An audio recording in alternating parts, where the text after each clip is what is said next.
Today I'm here with Tobe Sheldon of Sheldon Winery. Tobe, thanks for meeting with us. My pleasure. So tell us a little bit about the winery here and tell us a little bit about how you got started. Well, this is a micro winery. Sheldon makes about 700 cases total production through this tiny little space. We also have 3 other wineries making wine in this tiny location. But we started making wine in 2003.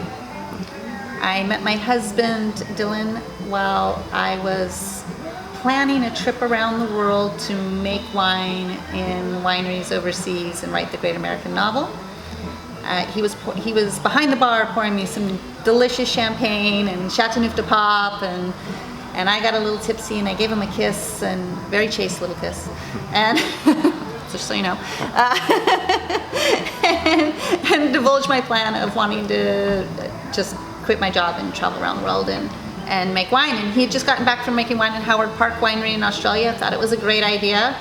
And 5 weeks later, we were engaged. We sold what little we owned, and we traveled to New Zealand and made wine there and got married there. And we traveled to the south of France and got to work briefly with Louis Brule at Chateau St. Côme and Chiquendas, and came home.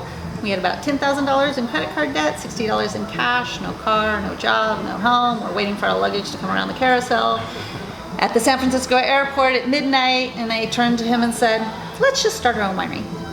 So we hit the ground running the next day, looking for vineyards and a job and a car and a home, and started our first batch of wine, whatever you want to call it, in 2003. Whole 420 case production of 4 different grapes. Well, thank you so much for taking that risk. This is really great. It was worth it, I can assure you. I'm glad you're enjoying it. So you settled here in Santa Rosa, surrounded by really great vineyards. I mean, it's a great winemaking region. It is. And you source from 4 different vineyards. A little bit more than 4. Oh, I see. But 4 main vineyards. We've been working with Ripken Vineyard since 2003. It's one of the most westernly planted vineyards in the Lodi AVA. It's 19 feet below sea level on limestone soils. It's certified Lodi Green, which is above and beyond organic. They have a bunch of measures in place for cleaner air, water, community outreach programs. When the migrant laborers come through, they have healthcare and housing. It's just a really progressive program that they have there. It's where we get Petite Syrah and Graciano from. Graciano is an heirloom variety that's nearing extinction. And we have a Pinot Noir vineyard that we work with that's 18,500 feet ridgetop. So we have the lowest elevation vineyard on the West Coast, and then we have one of the higher elevation vineyards on the West Coast. And that has a little bit of a black bear problem. And then we have Grenache Blanc vineyard that was planted for us near the base of Sonoma Mountain. Grenache Noir vineyard that's right across the driveway from the Grenache Blanc. Cabernet vineyard that's just up the street. And then we have a new vineyard that we started working with last year that's off of Mark West Springs Road in the Fountain Grove AVA, a new AVA to Sonoma County. And we get Tempranillo, Petite Syrah, and Graciano from there. Or Syrah, not Petite Syrah. Now you mentioned one grape that sort of caught my ear, the Grenache Blanc. Grenache Blanc, yes, in my glass. Oh, perfect. Now, I recently read in Wine Spectator that the acreage in California has increased over the last 5 years from 36 acres to 334 acres. Wow. Yeah, so that's kind of a new grape to me. Yeah, I didn't realize that. We did have 2 acres planted for us about 5 years ago, so I guess we were part of that upswing. There we have it. Okay. Yes, but it's a really fun, food-friendly grape, and it speaks to a lot of palates because it's really balanced between Sauvignon Blanc and Chardonnay. So depending on what you're looking for, it's a nice middle of the road. But it's got nice tropical notes, it's got enough minerality to make it interesting, but still has a little bit of nice mouthfeel to it, so it's not too lean. Yeah, and let's talk a little bit about some of the characteristics that go into your wines as well. I notice a lot of your wines are oak neutral. Yes. It's by design? Yes. Yes, okay. we haven't purchased a new oak barrel since 2008, and we were always on the very small percentage of using new oak, even when we started in 2003, which was not cool at the time. But we really want to focus on flavors and aromas of the grape variety and to showcase the vineyard site. So if you have too much oak, if you put too much salt in a dish, you lose all the great flavors of the ingredients that you have in there. So since we're looking at a little more delicate profiles in our wine, we don't want to overseason it. Mm-hmm. And speaking of the characteristics of wine, also I noticed that a lot of your wines are lower in alcohol content than typical wines. Yeah, and again, it's for the same reasons. I mean, since 2003, our wines have always been lower on the scale alcohol, so it's just by design, because we're looking at when we're in the vineyard and we're smelling and tasting the grapes. And sometimes you just get these really fun flavors and aromas, and they're just nuances, just hints, and we want to capture it and save it. And if you get it too ripe and you start pushing those sugar levels, you just lose it.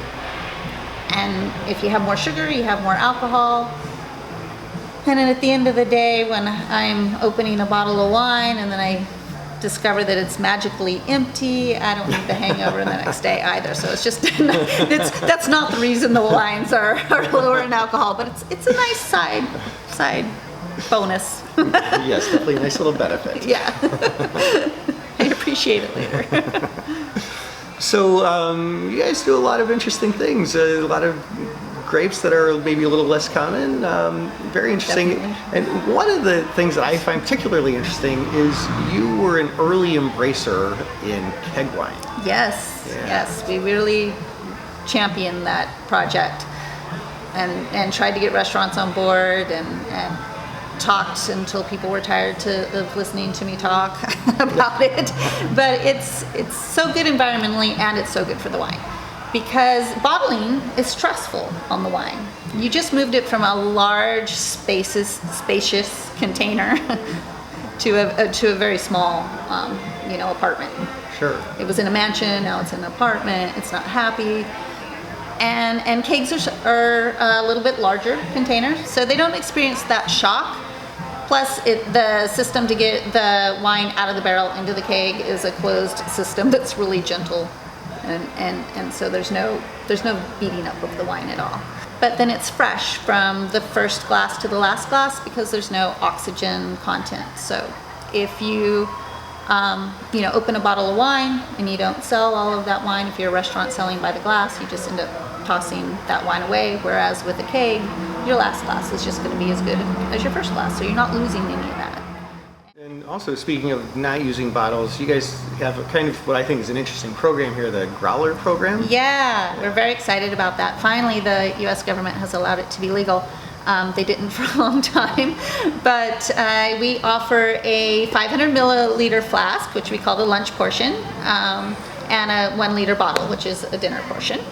And every week we blend a new red wine for people to come in and try and refill their growlers. So it's a great way for the local community to meet up and have a high quality wine for less money, because we only charge $5 for the glass. And since we give you a sanitized, fresh, new bottle every time, because we want to make sure there isn't anything growing in it from when you used it, you can always exchange your bottle for whatever size that you want for whatever you need that week. So you're not stuck with just the liter or the 500 ml. You can change it up.